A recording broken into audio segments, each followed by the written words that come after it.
Welcome back, my dear friends of Poomsae channel.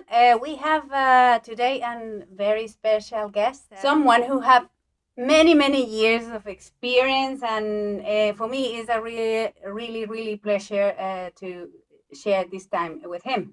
Welcome to our channel, Master Vohra, Grandmaster Vohra. Thank you very much. It's a pleasure to be here with you, and looking forward to the interview. Okay, thank you for provided your time, because we know that you are in this moment you are absolutely busy going everywhere. What is your next movement? Spanish Open, so in Alicante, Spain. So I've got a fairly busy schedule. The championships is from Friday, Saturday, Sunday, and then Monday with one of the referees. I'll be moving across land to Portugal, Lisbon. The Cookie one are holding a master instructor course and a examiner qualification course that they're doing, which is 4 days master instructor course and 2 days examiner course. So I'll be there probably till about the course will finish 12th, 13th, 14th, I'll come back. But then on the 17th of April, I'll be flying to Goyong, Yang, South Korea for the World Poomsae Championships, where I've been selected to referee. My goodness, that's a very tight schedule, and yeah, there's no space for anything else. One of the things I like doing is obviously daily trying to do personal training, personal development. So I'm a great believer in motivation. So I try to keep my mind fit, and it's best to be safe and healthy nowadays with COVID and so on. So it's just trying to keep a clear mind to move forward.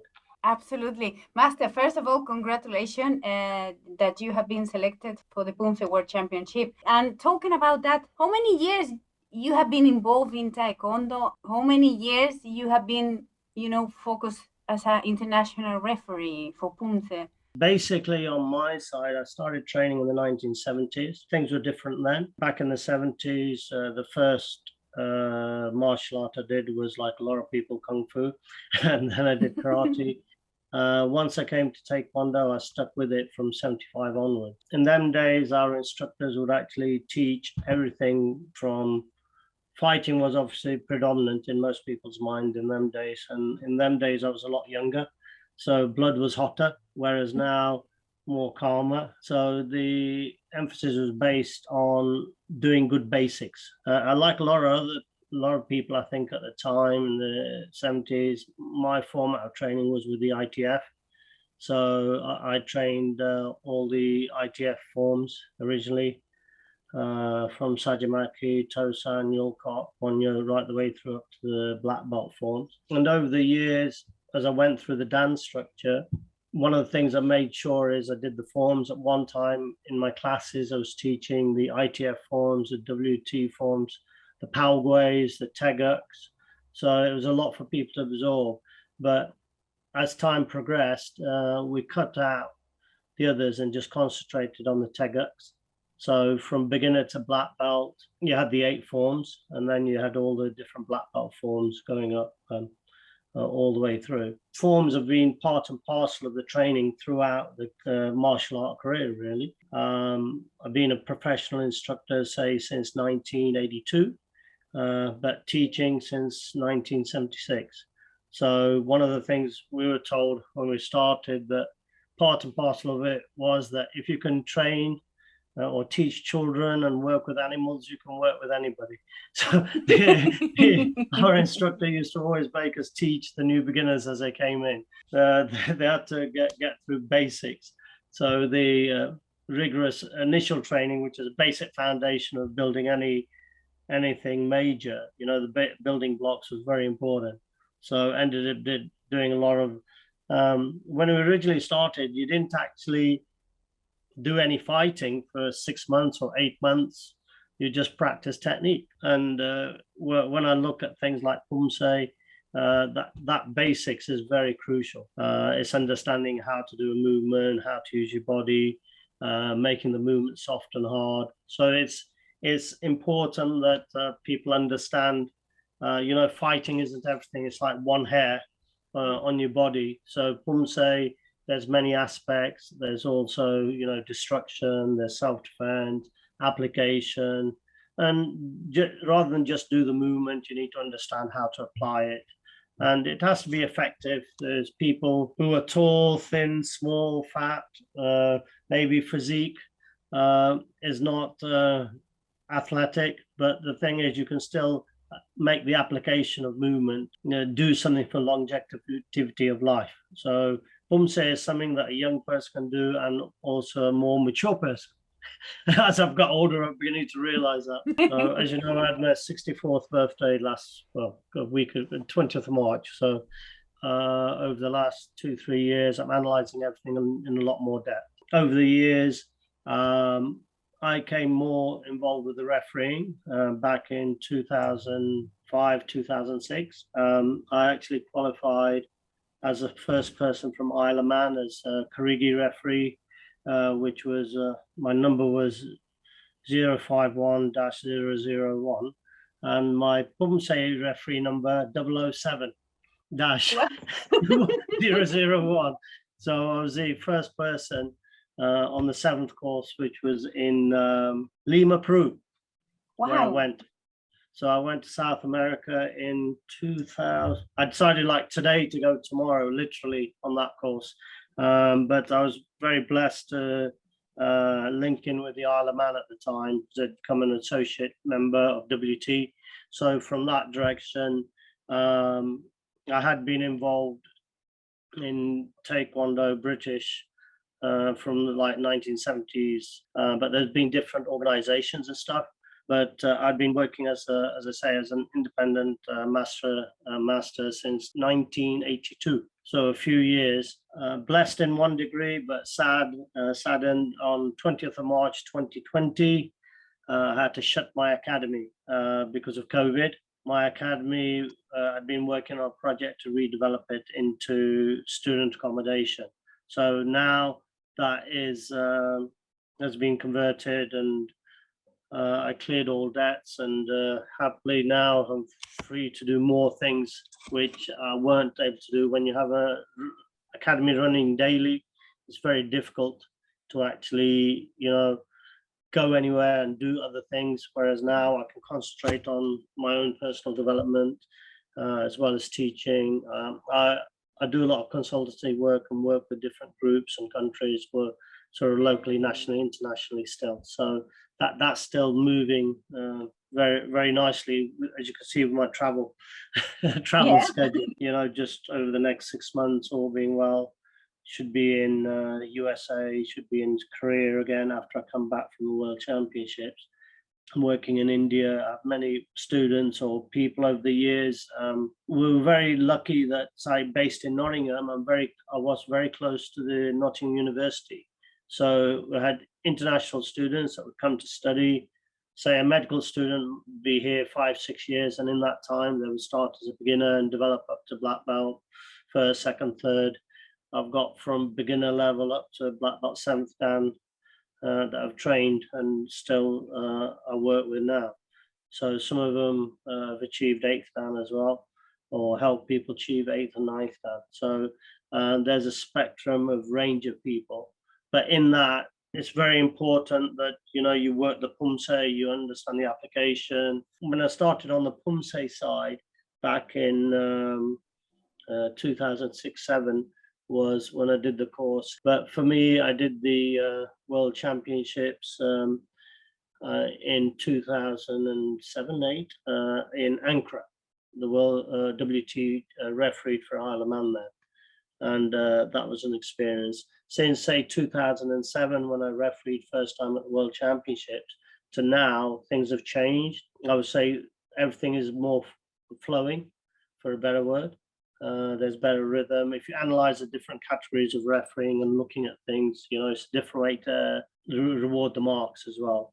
And the player standards have got much better. People are very, now you've got YouTube, YouTube like your channel. So there's people analyzing everything to a much greater depth. You have to look at, personally, when I look at people, is look at their physiology, look at their how they project themselves, how they are generally, you know.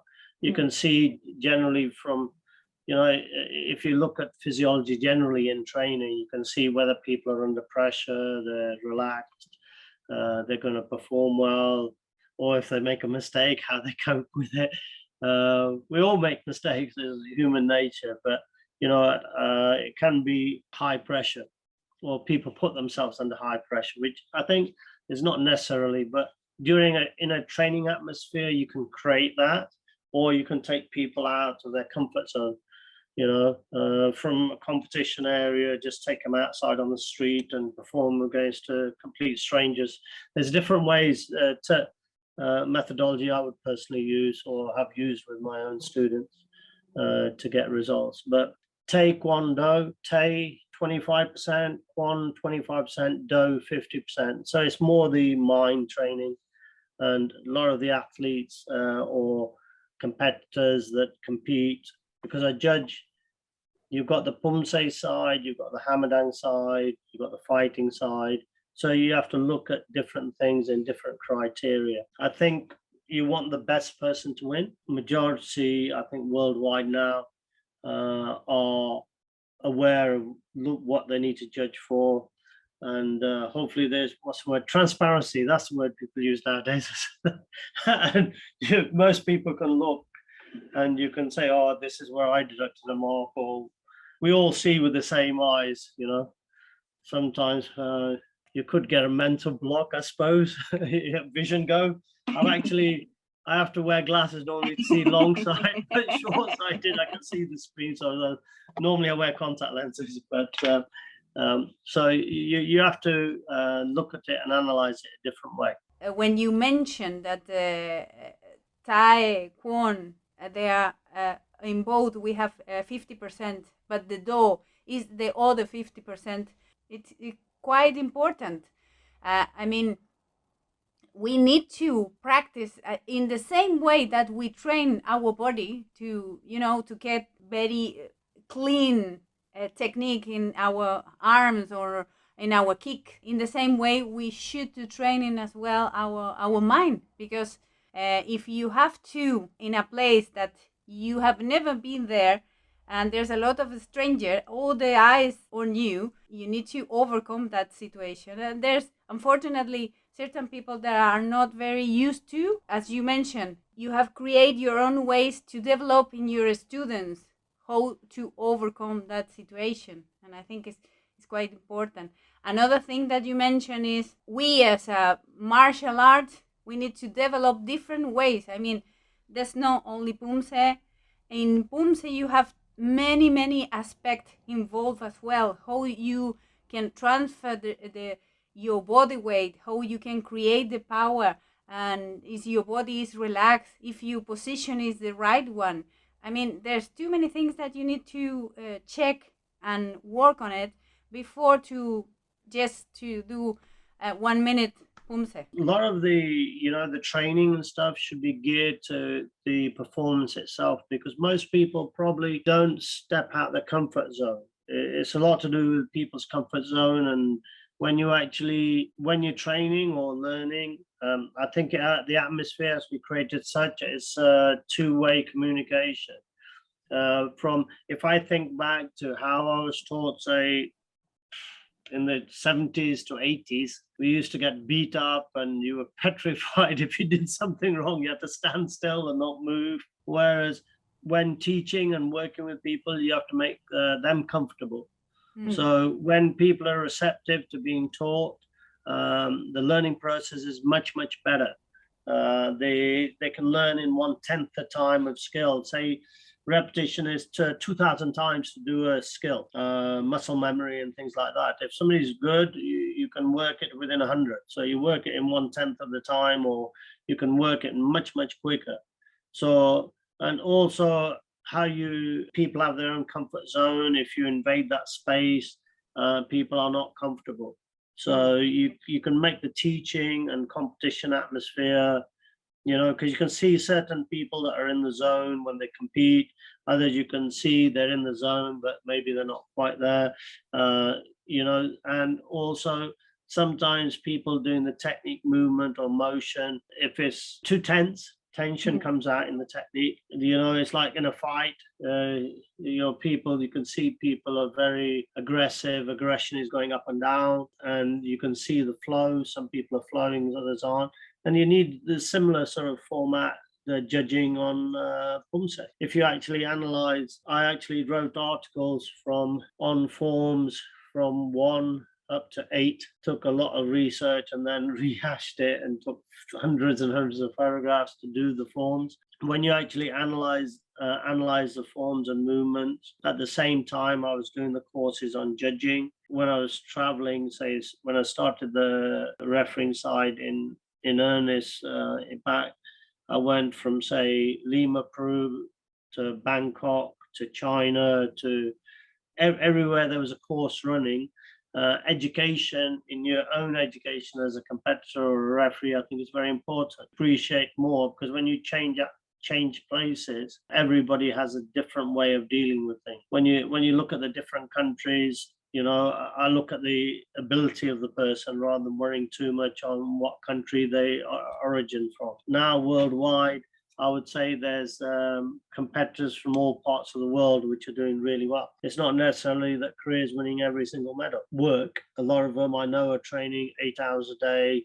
You need to cross training. For Poomsae, I would say, don't just do Poomsae, go and do ballet or dancing or gymnastics or something completely different that changes your feeling or flow. I think many people are looking at other things just to get the feeling better. When you look at freestyle, again, you can see people that are, what's the word, acrobatically orientated or have developed different skills years ago. And even now, you used to do gymnastic training with the students.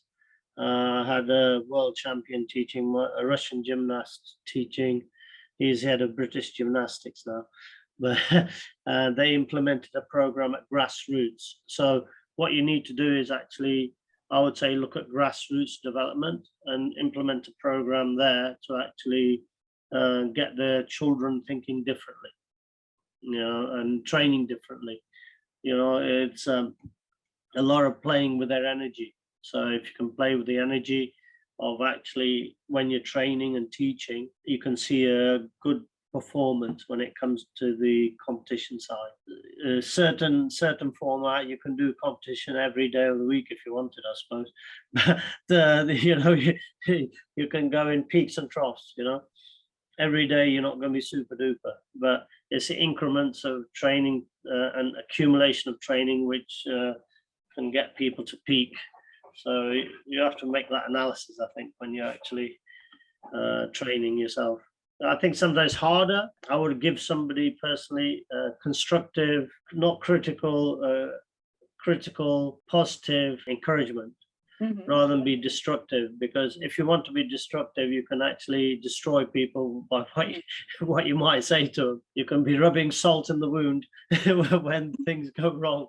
And I think that's not the way to make somebody progress. But having said that, it's a stick and carrot. Some people need the stick, some need the carrot. I'm sure there's a balance, but nowadays you have to be very careful when you use a stick. Absolutely. You can't in some countries. Absolutely. I'm from that generation as well. I think that all of us, we learn from the stick. The carrot was a rare. Not many times. Not many times, to be honest. But there was like sometimes. You have to be hungry to want something, In many of the countries, because I do like grassroots development. I've been to India, Nigeria, Niger, South Africa, even Las Vegas or wherever, in different places teaching and seeing students. And overall, you can see that in the ones that want to progress. Years ago, you say maybe 1% will make it to black belt, but I think more people are making it now. You don't go to university not to pass. So it's a similar sort of format. A lot of things have changed. People are more scientific. The approach is how they're actually training is completely different as well now. Definitely standard is getting better, but practice practice is a key, practice, but also correct practice. This is a thing I think a lot of people sometimes don't do, is visualization all the time in your mind when you're actually doing things or practicing. Rather, you're not just necessarily punching in midair or blocking in midair, is to actually feel what's actually happening, or how movement and motion should be done.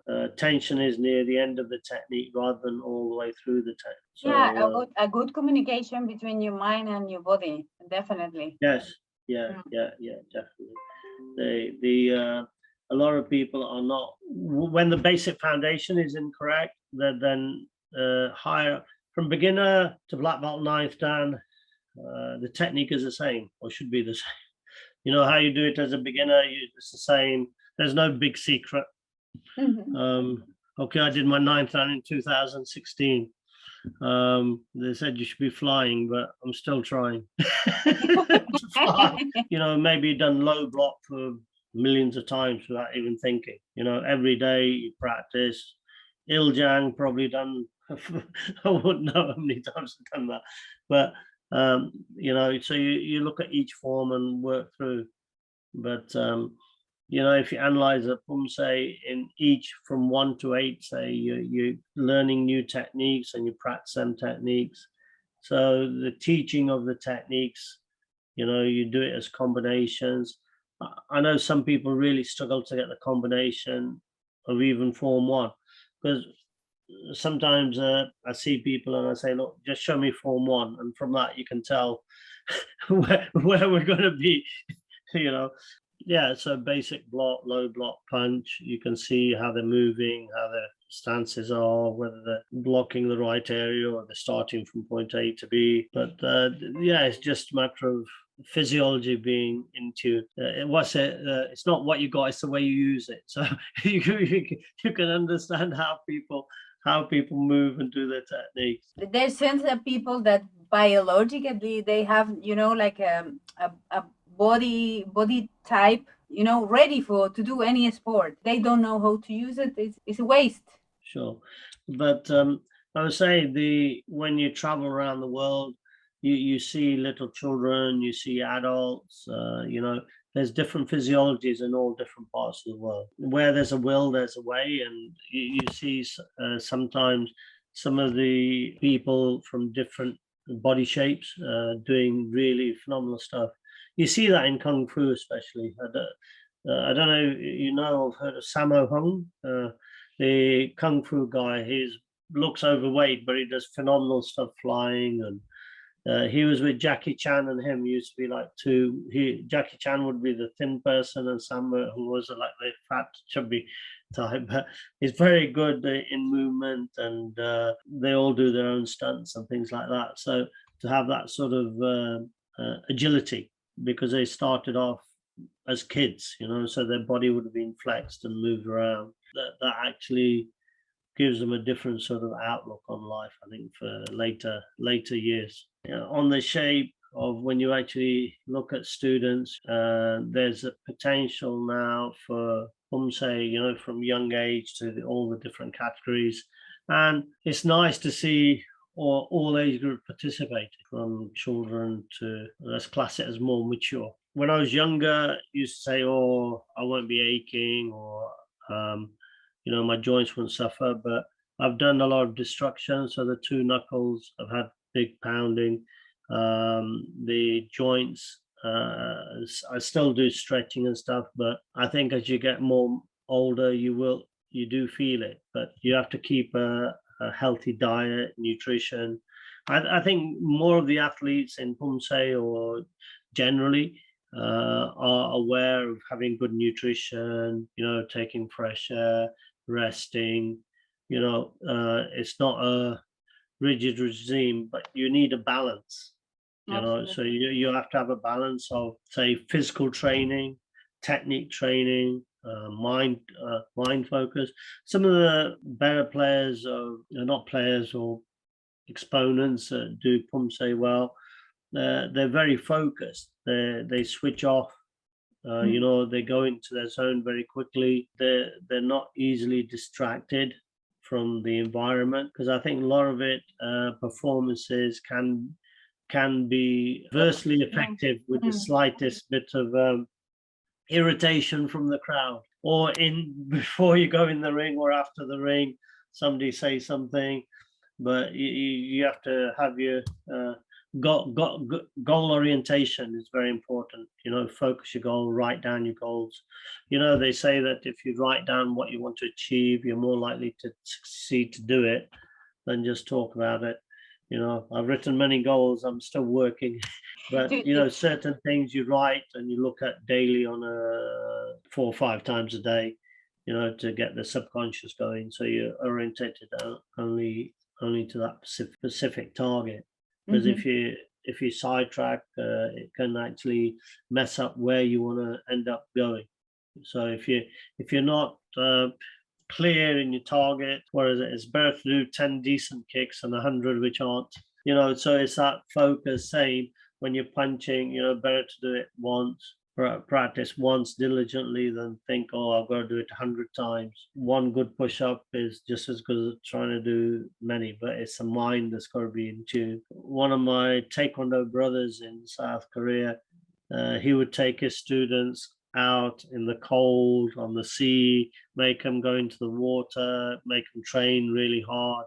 But that's more mind conditioning. But when they did their Poomsae, they worked really, really nicely. They had all the flow, but they were all training regular basis, So they would train for like 5-6 hours a day, but they would start at 3 and they were still there at 9 o'clock at night when we trained. They're training quite diligently, some of the team. I know he was the coach last time in South America because he went with the team out there. So he was one of the masters, because it takes so many. And the actual, when you look at different countries, you can see the ones that are doing very rigorous training, and they have their camps, and they're like every day working, so they have their physios for remedial work if somebody gets injured, and they work nice. Some people are individuals or a team or a pair.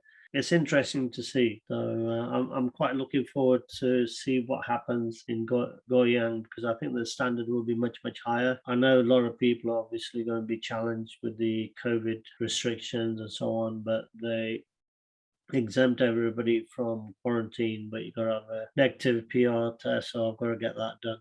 So hopefully, touch wood, somewhere Yeah. get the test done, fly to South Korea. I've got to book the ticket this evening. I'm happy to be being part of the team, because it's a team effort. You look at how you see things, and then with all the judges, the top and bottom marks are gone. Everybody's seeing the same things format. It should be an entertaining time. So, but it's warmish, I think, in Seoul at the moment, or will be getting warmer. Maybe not as hot as some other countries, but April will be warm. Better than having it in December when it's freezing out there. Well, I would say my younger days used to run like barefooted in the snow and things like that. It's just a matter of having the mind strong enough to do things and the willpower. So I'm sure people are doing all that sort of stuff. There'll be some people doing altitude training. What do you recommend, for example, for as a general Taekwondo practitioner, if you want to develop your Poomsae, and then what do you recommend for a Poomsae player that you want to achieve important goal as a Poomsae player? I would say, I used to do slow and then fast, but also then in different environments, so different locations. Maybe in your mind, do a lot of visualization. If you can't get out, you just sit, close your eyes and visualize it and go through it. I think a lot of people probably don't do visualization as they should do. Sort of play it in my own mind, because like when I do my black belt and stuff like that, from first, second, third dan was with one master, then 4, 5, 6, 7 was with another, then 8 and 9 was with the cookie one. When I came to testing for 8 and 9 dan, I did a lot of visualization. Even like I was going on the flight and I was visualizing what I had to do. So you need to sort of, be able to switch off, get your earpiece on if you need an earpiece or whatever, but just close your eyes and go through. If you're a competitor or even basic training, just go through it, in your mind. If you do it physically, but mentally, but also do it with a positive outcome. But also, I think something that's crucial for competitor and training is video analysis. How you think you're doing it may not be how you are doing it. Yes. Okay. Get example. You could this is equal for a double block, but when it's got to be. I don't know how it looks where I'm because I can't get in the frame, but it's got to be level, not one arm down here, one arm there, and everybody, left and right side. Left side of the brain controls the right side controls the left side, and people are not symmetrical. Okay, how you think you're doing it is not how I see you doing it. We're having a conversation here now on Zoom, but video yourself and then look at it. You can be your own instructor, your own appraisal, but when you mid block, say here is mid block or down here is mid. So it's like this. You analyze. The one thing I found a lot when I was working with the Isle of Man team was that we did video analysis of everything, and then say I tell them or how I see it, I say, but they don't believe me or their mind is somewhere else. I think that can be very helpful.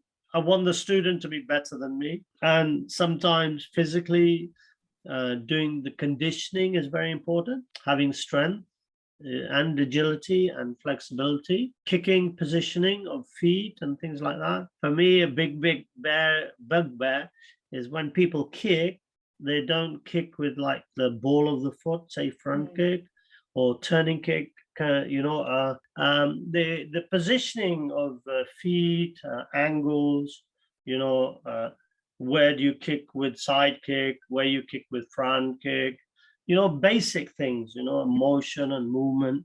And when you kick, it's not a sparring kick. I know they allow different things, but overall, as a traditionalist as well, I like to see nice technique, the allowance of arm angle for mid block. I can't see you from further away. That's from is 90 degrees to 120 degrees. So you've got that tolerance when you do motion. It's basic thing would be say block is circular and angular. Attack is normally direct and straight. When a bullet, if you fire a bullet, is straight when you're making blocking motion, but it should come from the power is not necessarily the power is you could say the center line of your body. Analysis by XYZ plane. Do you know what I mean by that? Spike through your top of your head, spike, and the analysis of movement and motion. That when you actually apply techniques. But you can think of that, say, when you look at video analysis, you can look at yourself and say, oh, did that look like a good movement? And if it's a low bot, because everybody, you can do a lot of research on every single technique now. You just punch it in and you'll get thousands or hundreds. I've done, on YouTube analysis of some basic movements and stuff, but I've done written analysis, I've done photographic analysis of actually writing, teaching how to do form 1, or form 2, form 3, form 4, and then try and explain it with photographs. But sometimes people don't understand where you start or where you finish and movements, area they're covering, or sometimes what the technique is for. Video analysis, I think, is a fantastic thing. Mind and working it once you got it, because you can, when you do a technique, to feel it, Technique energy or the block is in the block. It's not necessarily, the technique is not You know, when sometimes I see people moving and the power goes into the floor. You know, when they're moving, Yeah. instead of in the punch, you get this stamp on the floor, which isn't what really, there's only a few stamps. But when there should be a stamp, it should be a stamp, but not, you know, Yeah, actually the power is not in the right direction. channel, direction. Yeah. It's not in the right way. And sometimes you can influence people to do it in the wrong direction, you know. If one person makes some mistakes at the side of you, your mind goes, if you're doing pairs. I think that's quite a crucial part for even for somebody who's competing or not competing. I think you have to enjoy the experience. Whether you win or lose, don't worry. You know, it's better to live and fight another day. That's a something to consider. You know, physical training. If people aren't physically strong, they're actually doing the motion and movement will get you stronger. But maybe some resistance training, either weights or now I think also very effective is elastic band.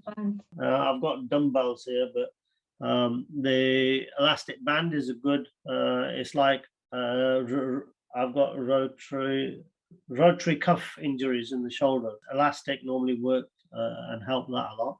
Give yourself timing as well. Try and time everything because sometimes the timing can be off. You know, so there's many things that people can use to help them go from point A to B. But you got to look at what the finish article is. Look where you started from day one, an analysis every maybe 10 days or 20 days. See if you've improved. Set yourself a goal and a target. So if you have your goal and your target where you're aiming, you've got much better response to actually get there. You know, if you're not focused on the target or what you're wanting to achieve, you know, you could be going on aimlessly. That's the word I'm looking. Okay, when I started training, martial arts training, I was a beginner white belt. I only wanted yellow tag. You know, well, martial arts is, you know, you just go back, chat. I didn't think I'd go to 9 dan. You know, I didn't think I'd go to 9 dan. My first target was to get each grade up. Once I got black belt, okay, maybe go for 2nd dan and so on. So I didn't think about 9 dan until after 2007 when I got my 8th. So it's a long gap, 9 years, you know, and I didn't think about 8 dan until I got my 7 dan in 1998. So, you know, you go back, black belt, 75, 76, something like that. So it's like little bit, step. 4th dan, things that you remember, 83. So it's like, you know, I didn't think I would achieve as high as I have done. So I feel blessed in that way. As I say, in 2016, when I got 9 dan, I was first British person and first person of Indian origin to make 9 dan. But the thing is now others are coming, you know, 8 dans, 9. There'll be more 9 dans, you know. I was one of the first European 9 dans, non-Korean. For me, I've always done Taekwondo on a full-time basis, you know. Think of it as doing it professionally, whether you're training, put all your heart and soul into actually, if you want to do Poomsae, put your heart and soul into it, you know. Emotion, how you feel, creates motion. So if you have good emotion when you're actually training, the motion and what you're doing will be more easily attained. No, it's trying to make people comfortable in what they're training in to actually enjoy the experience. And even with when you analyze the different forms, they can be done with different types of emotion, you know. Depends on how much depth you want to go into everything, you know, the meaning of the word, what every block is and things like that. But the feeling and live life with passion, do things with passion, emotion. So try to do things that make you feel comfortable. And to get better, you will have to go out your comfort zone. You can't do it just in that particular in your bubble or in your bubble. Yeah, no, you can't. Unfortunately, If you want to make an omelette, you got to break the egg. You need to get out. If you want to compete, you need to go and do it.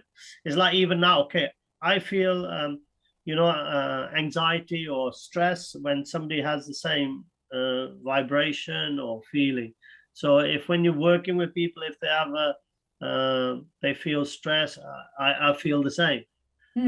So you have to sort of look at it from a different perspective. I think that's important to have a clear cut in your mind that you're actually wanting to achieve something. And I'm happier if you or whoever you're working with achieves what they want to do. To me, it's a different energy. When you go down, I go down. I go down with you as well. Absolutely, absolutely. Well, Yeah, that could be very, very, very, a useful tip for the one who are competing in pairs and teams. You can feel it, like when like people come, you think, oh, he's cocking up. Yes. You can feel the pressure. But the thing is, when you train, make that training count. I think video analysis sometimes when people least expect it, or do it at different times, at the beginning of the session or at the end of the session, because try and catch a person, take them into a supermarket and make them perform in a supermarket. That's a different pressure if they're not used to doing it. I've done many demonstrations in like the market square. I've done demonstrations where I did in front of Lord Mayor, and I froze. It would start to fall, froze about 3 times, the tension power go off. Then I had to go back again. The instructor made us go back again because my brain blocked. You make that mistake. Hopefully, you don't keep doing it every time. But even speaking now, I'm trying to think relaxed, try not to stress. Just as we're saying, we just have a conversation. That's a better way to work. But it's actually how actually you would benefit, how I would benefit, and make you go a long direction on what you want to achieve. So have you written down your goals?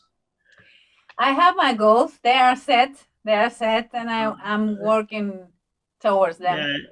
Yeah, when you see the people in different competitions and the ones that are making many competitions, they're very focused in what they want to achieve. I'm going to say I wish everybody the best of success and endeavors to achieve perfection. I'll be very interested to see the first person to make 10 points. Everybody gets 10, but I'll be very interested to see who makes 10. Some kind of Nadia Comaneci in Poomsae. That's right. Okay. Yeah. So, but methodology of teaching has changed since them days as well. Yeah, I know they were very strict. So it's interesting to see how they get on and how they develop for the future. But I think Taekwondo has come a long way in the last 40, 50 years, and I think it'll still evolve a lot more. Achieving perfection. Maybe they'll develop a clone. They can do it, robot, a Terminator one. Maybe that's it, The fighting has gone electronic. Maybe the actual technique, Poomsae side might. It has been a real pleasure to speak with you, and all the information that you provide. I think for people who are really love Poomsae, they can take note about all the things that you were talking about. Feeling very thankful to chat with you once again, and to have this nice conversation. I wish you all the best in all your journey. Very busy schedule for the next coming month. Thank you very much for your great work that you're doing and for your viewers. I've got some information online if people want to subscribe or check out. And if there's ever any questions, please let me know. I'm quite happy to help wherever I can. I feel blessed that I'm still able, safe and healthy. So main thing is be safe, be positive, and let's keep going. Thank you. Bye-bye. Enjoy. Bye. That has been all for today. I hope that you really enjoy in the way that I did to speak with Grandmaster Vohra and to know a little bit more about his career and his really long journey through Taekwondo. And please, please, please subscribe, follow us in TikTok, Instagram, Facebook, and YouTube. This is Poomsae channel. We'll love to hear from you. So I hope to see you very soon. Bye.